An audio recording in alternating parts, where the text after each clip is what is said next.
Beliau melanjutkan, i'lam annal amala idza lam yakun khalisan liwajhillahi ta'ala bal imtazaja bihi syawbun minar riya' aw hudhuzin nafsi faqad ikhtulifa fi anna dhalika hal yaqtadi thawaban am yaqtadi iqaban am la yaqtadi syai'an aslan fala yakunu lahu wala alayh. Kata Imam Ghazali, ketahuilah annal amala, sesungguh amal, jika tidak ikhlas bagi Allah, jika tidak murni karena Allah Subhanahu wa taala, tapi kecampur di situ dengan sesuatu dari riya, ada campuran riya ataupun huzuzin nafsi, ataupun keuntungan yang lain yang diinginkan oleh nafsu manusia, ingin dapat pujian, seperti yang kita sebutkan kemarin sebelumnya, berpuasa supaya sehat. Faqad ikhtulifa, maka saat itu kata Imam Ghazali, khilaf apakah amal demikian, amal itu mendapatkan pahala atau justru mendapatkan iqab. Jadi amalan yang dilakukan yang tidak murni karena Allah, tapi ada campuran yang lain selain Allah, seperti halnya riya ataupun yang lain, penyebab yang lain selain riya. Nah, di situ khilaf apakah amal tersebut tetap mendapatkan pahala atau justru mendapatkan iqab, ataupun yang terakhir am lam yaqtadi syai'an aslan, ataupun amal tadi tidak mendapatkan apa-apa, wala yakunu lahu wala alih, sehingga amal itu tidak menjadi manfaat untuk seseorang yang beramal dan juga tidak menjadi madarat untuk beliau. Kemudian kata Imam, ammal ladzi lam yurid bihi illa riya fa huwa alaihi qat'an. Yang tidak terjadi khilaf yaitu apabila amal yang tidak diinginkan dengannya kecuali riya.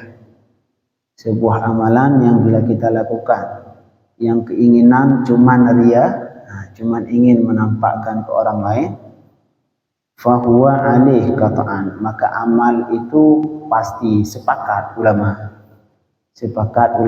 bahwa amal tadi cuman menyebabkan iqab, jadi enggak ada pahala, justru sebaliknya, itu amal yang tidak diinginkan dengannya kecuali riya. Ya, jika riya dong, kalau kita tanya kenapa Bapak melakukan sholat, kenapa Bapak melakukan sedekah, kenapa Bapak seperti ini, oh alasannya pengen, dalam hatinya karena pengen dilihat semua orang, tidak karena Allah sama sekali, cuman karena pengen dilihat manusia, maka itu hukumnya fahuwa alaihi qat'an, maka amal tadi pasti menjadi iqab untuknya, enggak ada pahala sama sekali dan justru iqab.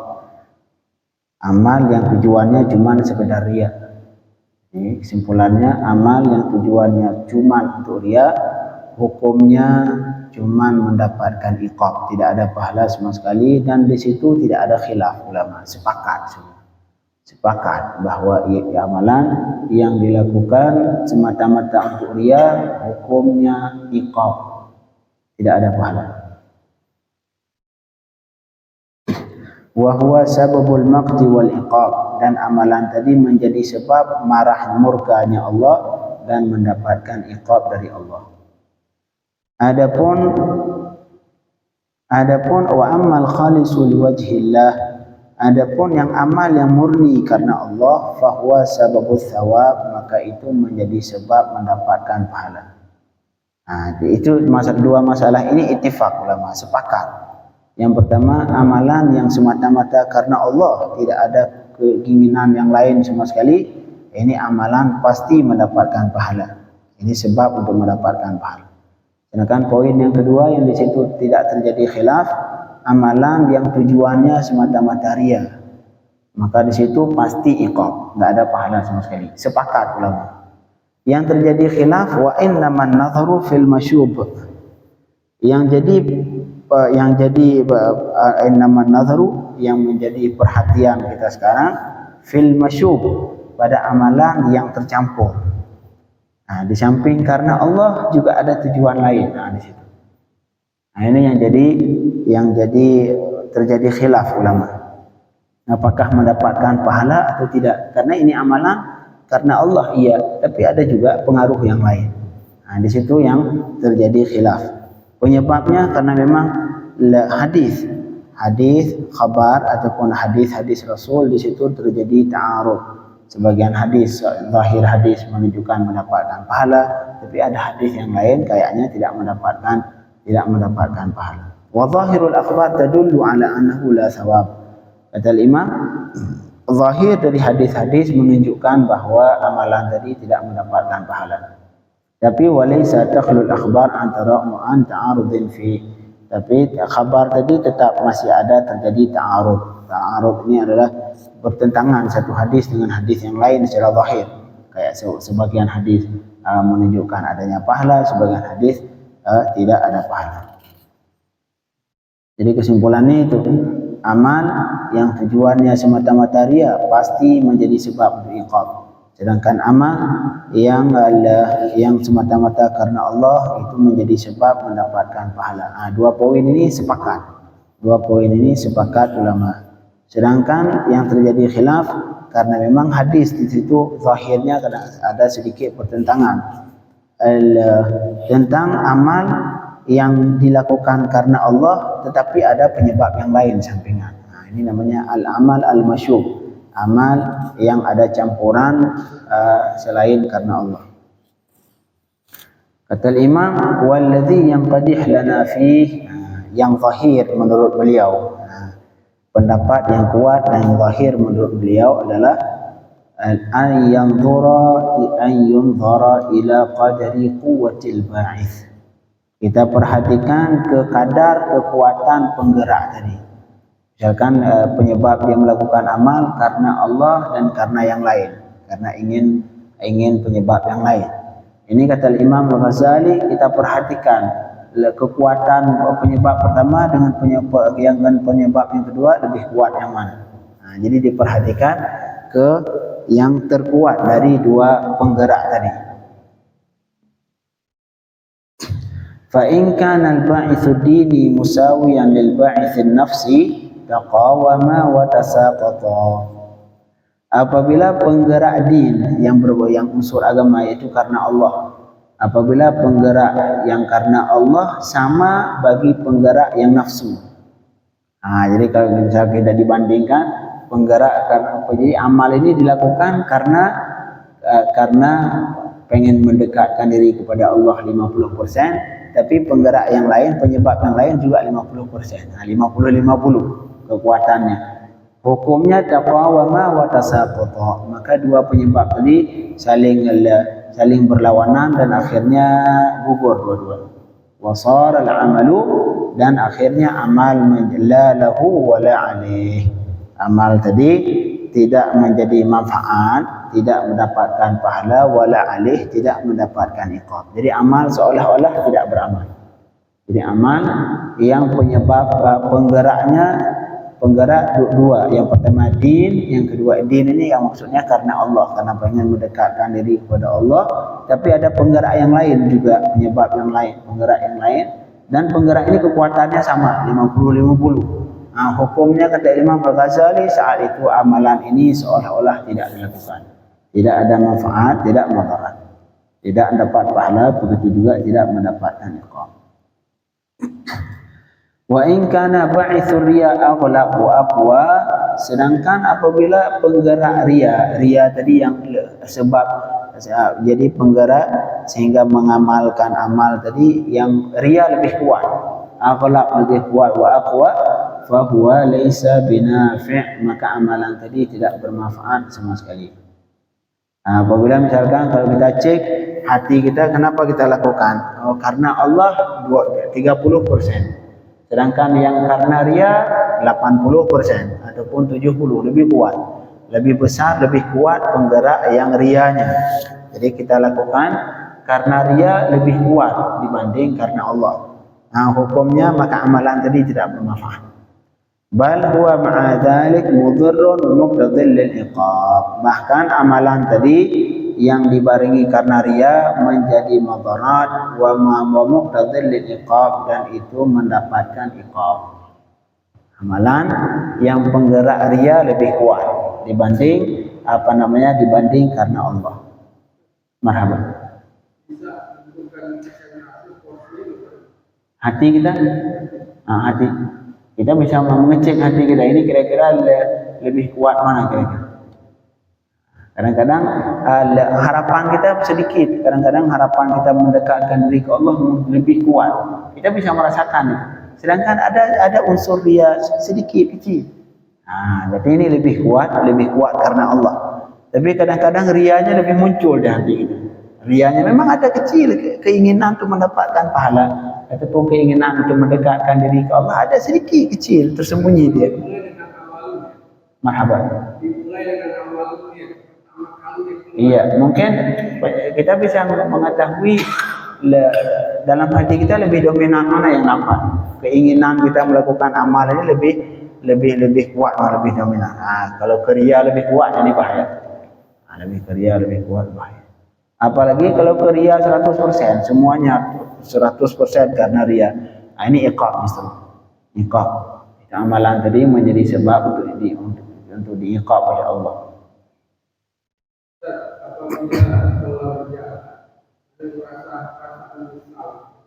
Ya.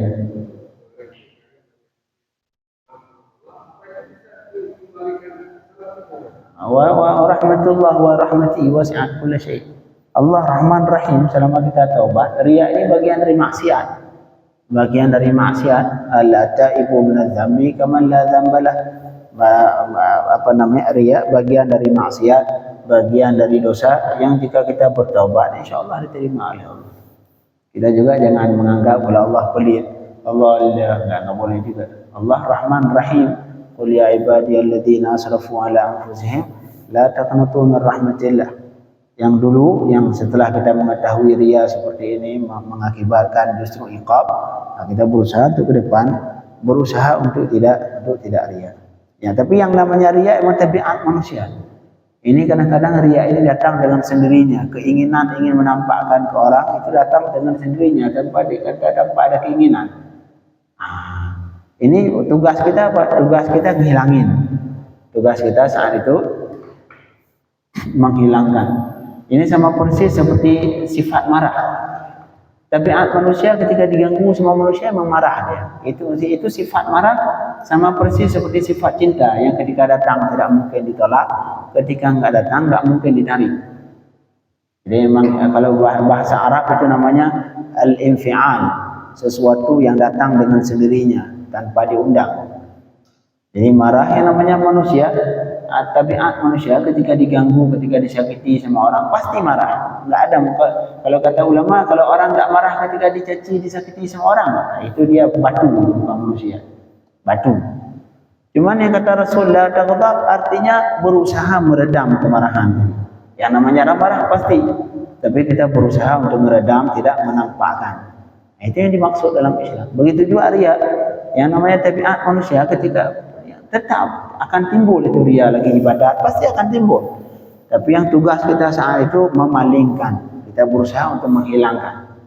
Itu dalam tugas kita. Ketika timbul riya, berusaha untuk menghilangkan. Akhirnya lama kelamaan tabiat kita terbiasa dengan menghilangkan riya. Maka nanti dengan berjalan waktu setahun, 2 tahun, 3 tahun terus kita jihad, akhirnya hati kita dari awal sudah tidak pernah merasakan riya. Memang di awal-awal harus lawan. Di awal-awal harus dilawan. Sama, jadi hati manusia sama seperti tubuh manusia. Tubuh manusia di awal-awalnya butuh dipaksa. Kalau pengen otot harus dipaksa. Harus ke gym, harus paksa sehari, 2 hari, 3 hari, sebulan, setahun, 2 tahun, 5 tahun ke gym sudah bagus badannya. Hati manusia sama, butuh latihan. Awalnya timbul riya, lagi salat riya, berusaha ngilangin. Kedua lagi hilang, datang lagi riya, berusaha ngilangin. Hilang, datang lagi, berusaha ngilangin. Kemudian lama kelamaan sebulan, 2 bulan, 3 bulan, setahun, 2 tahun, 3 tahun, akhirnya lama-kelamaan jiwa kita ataupun hati kita sudah terbiasa dengan menghilangkan riya, dan akhirnya riya berusaha dengan sendirinya tidak lagi datang ke hati kita. Jadi ini kesimpulan bagi Imam Al-Ghazali. Apabila amal yang di situ karena Allah ada, karena pengen mendekat. Jadi penyebab melakukan amal karena pengen mendekatkan ke diri ke Allah, tapi ada juga penyebab yang lain. Dua sebab, sehingga penggerak amal tadi dua sebab itu, dua penggerak. Itu hukumnya kata Imam Al-Ghazali dilihat lebih dominan yang mana. Apabila riya lebih kuat, amal ini mudhir, amal ini mudhir, justru mendapatkan iqab. Sedangkan apabila sama, riya dengan pengen mendekatkan diri ke Allah sama. Ini hukumnya tasaqata, dua-duanya saling berlawanan, akhirnya kalah dua-dua, sehingga amalan itu seolah-olah tidak beramal, enggak bermanfaat, tidak mendapatkan pahala dan juga tidak mendapatkan iqab. Sedangkan apabila riya lebih kuat, hukumnya mendapatkan iqab. Tetapi na'am, al-iqabu alladhi fihi akhaffu min iqabil amal alladhi tajarrada liriya wa lam yamtazij bihi syaibatut taqarrub. Tapi iqabnya beda.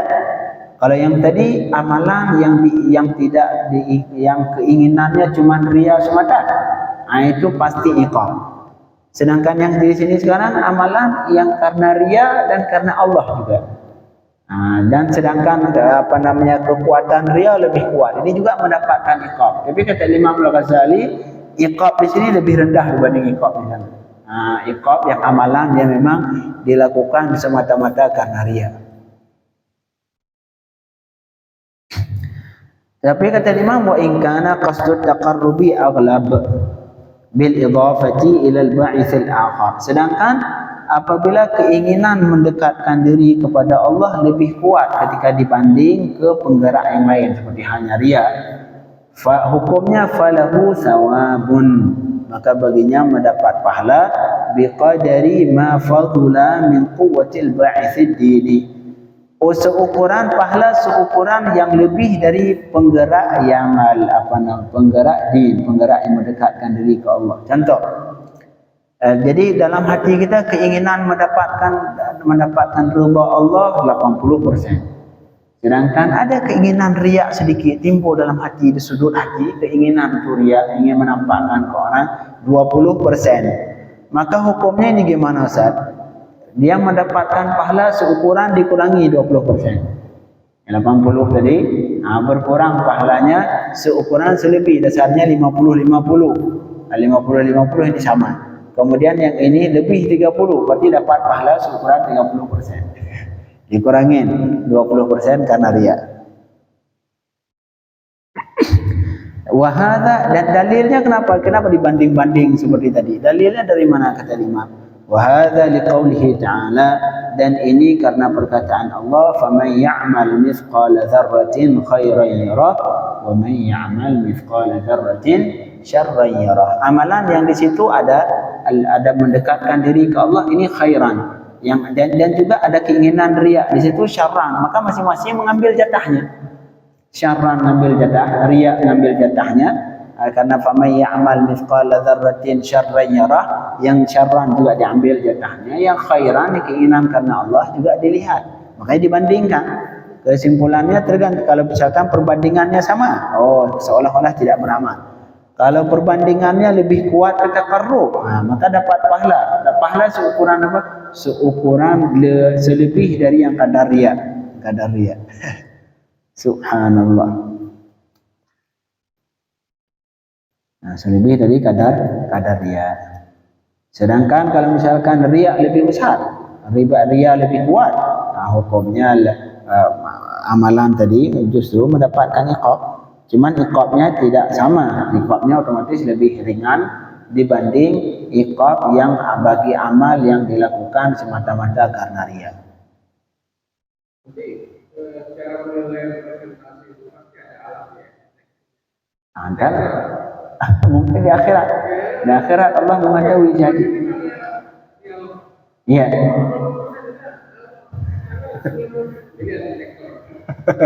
Mungkin di akhirat. Iya.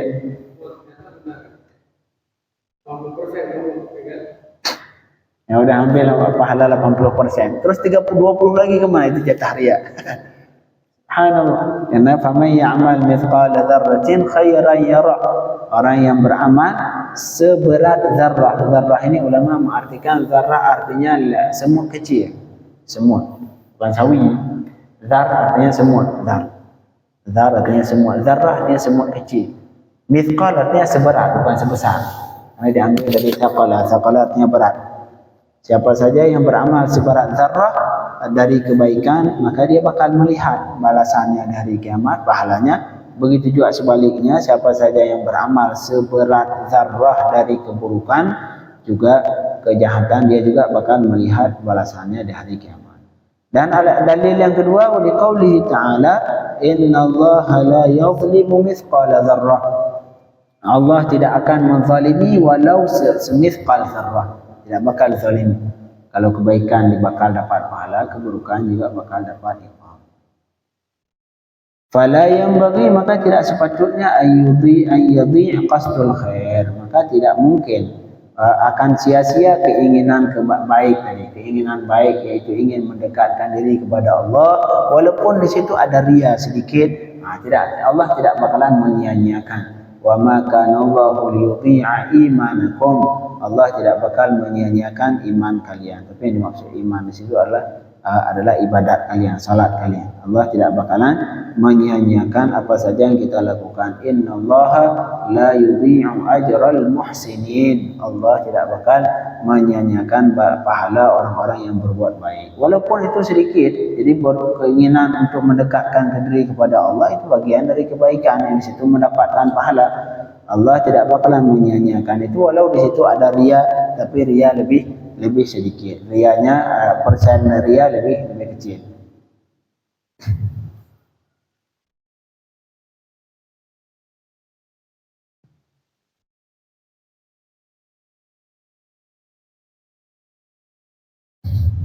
Ini ya seperti itu, bikin persentase. Lebih itu untuk mengetahui apakah kita saat itu lebih kuat karena rianya atau lebih kuat karena Allahnya. Itu masing-masing bisa menghubungi. Masing-masing dari kita bisa mengetahui apakah ini amalan saya lakukan karena Allah atau karena ria. Nah, itu kita bisa menghukumi sendiri lebih kuat mana, apakah karena ria ataupun karena Allah Subhanahu wa taala.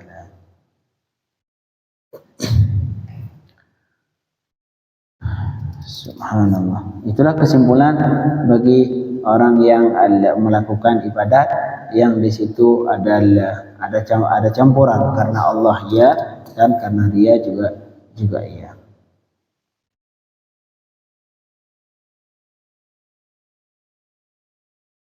Kemudian beliau di sini menyebutkan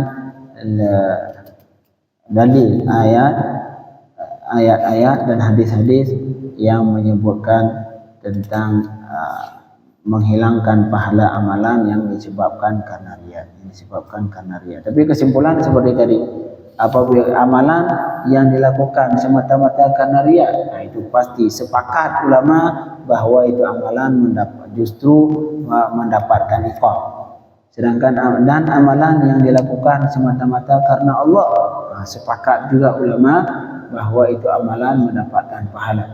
Nah, jadi khilaf ulama yang terjadi sedikit pertentangan di masalah amalan yang karena Allah iya, tapi ada penyebab yang lain. Nah, amalan yang di situ dua penyebabnya, karena Allah dan karena yang lain. Nah, kata Imam Al-Ghazali, menurut beliau yang lahir bagi beliau adalah seperti tadi, dibikin perbandingan. Apabila sama persennya ria dengan karena Allah sama, maka amalan tadi seolah-olah tidak bermanfaat dan tidak mudarat. Tidak ada pahala, begitu juga tidak mendapatkan iqab. Sedangkan amalan yang ria lebih kuat, yang riaknya lebih kuat dibanding karena Allah, hukumnya justru dapat iqab juga, tapi iqabnya lebih ringan dibanding amalan yang dilakukan karena ria semata. Kemudian sebaliknya, amalan yang karena Allahnya lebih kuat, yang keinginan mendekatkan diri ke Allah lebih kuat dibanding riya, nah itu amalan mendapatkan pahala, tapi pahala dikurangi seukuran riya. Pahala dikurangi seukuran riya. Itulah kesimpulan dari Imam Al-Ghazali tentang amalan yang dilakukan yang di situ ada campuran antara riya, antara karena Allah dan karena penyebab. Untuk besok insyaallah kita membahas tentang sifat lawan dari riya atau lawan dari ikhlas. Nah, sifat yaitu lawan ikhlas yang namanya riya. Itu bagian dari muhlikat. Karena kitab ini beliau membagi kitab ini semua menjadi empat, dibagi empat. Bagian pertama bagian ibadat, bagian kedua bagian muamalat, kemudian bagian yang ketiga bagian muhlikat. Muhlikat ini perkara yang membinasakan, sifat hati yang membinasakan, perkara yang maksiat. Maksiat mata, maksiat mulut, maksiat telinga, disebutkan semua. Kemudian yang terakhir baru munjiat. Ini rubuh yang seperempat terakhir, namanya rubuh al-munjiat. Jadi beliau menyebutkan semua sifat-sifat yang bermanfaat, termasuk ikhlas yang barusan kita bahas. InsyaAllah setelah itu beliau menyebutkan tentang as-sidq, yaitu kejujuran. Jujur juga salah satu sifat yang bagus. Kemudian ke depan syukur, bagian bagus juga muraqabah, muhasabah. Ini semua bagian dari sifat al-munjiat. Marhaban.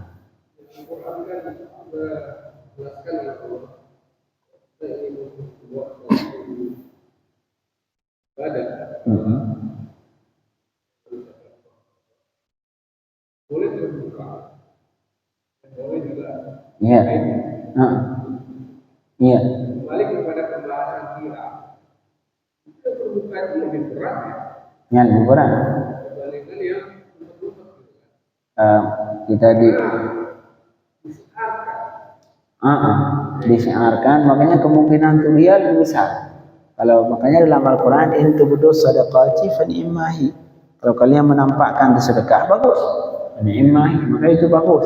Tapi wa in tukhfuha wa tu'tuha al-fuqara fa huwa khairul lakum. Sedangkan apabila kalian menyembunyikan kemudian kita kasih ke fuqara, fa huwa khairul lakum, dan itu lebih baik. Lebih baik. Dinampakkan boleh, baik. Tidak dinampakkan, disembunyikan juga itu lebih baik. Kenapa itu sebabnya? Karena kemungkinan untuk riya giliran depan orang lebih besar. Nah, itu lawan syaitan itu lebih berat. Kita benar-benar melawan syaitan, melawan iblis, melawan syaitan kalau di depan orang. Tapi kalau sendiri kemungkinannya kecil. Memang ada, masih ada kemungkinan, tapi tidak terlalu besar seperti hanya kalau di depan orang. Makanya seperti yang kita sebutkan, banyak ulama yang ketika bersedekah, jangankan orang lain tahu, si penerima enggak tahu. Penerima enggak tahu dari siapa sedekah.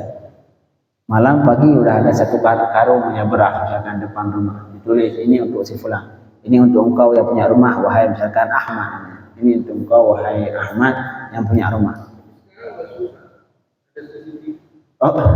Oh di CCTV paling ya di komplek ini doang Pak. Paling di komplek ini doang yang berlaku CCTV. Kan di kampung-kampung enggak? Di kampung-kampung tidak. Di kampung-kampung tidak ada sih.